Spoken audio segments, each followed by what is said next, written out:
সকল সকল ধরনের মার্কেট 6টার পরে কোনো মার্কেট চলবে না। দোকানপাট যে বললাম 6টার সময় বন্ধ হয়ে যাবে সব। জি, 6টার থেকে। হ্যাঁ, শপিং মল, সব দোকানপাট বলতে শপিং মলও তার মধ্যে পড়ে।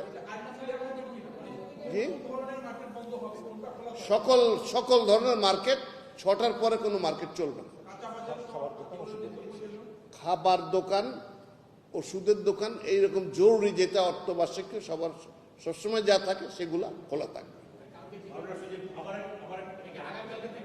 আগামীকাল থেকে।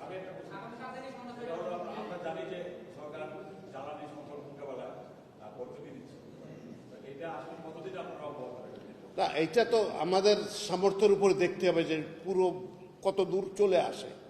তো এগুলা একটা জাজমেন্টের ব্যাপার। আমি জাজমেন্টের ভিতরে না যাই, কারণ সিদ্ধান্তটা অন্যরা নেবেন, ক্যাবিনেট থেকে নেওয়া হবে।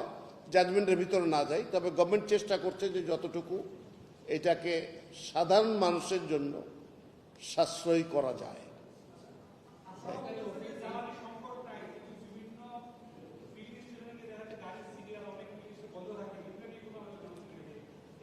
এগুলো সবই তো আলোচনা হয়েছে। আপনারাও জানেন যে এরকম লাখে লাখ লিটার বাইরের থেকে আবিষ্কার হচ্ছে। তো ওইটার জন্য তো এটা তো মানুষের করা সংকট। আমাদের সাপ্লাই লাইনটা আমরা সচল রাখার চেষ্টা করছি।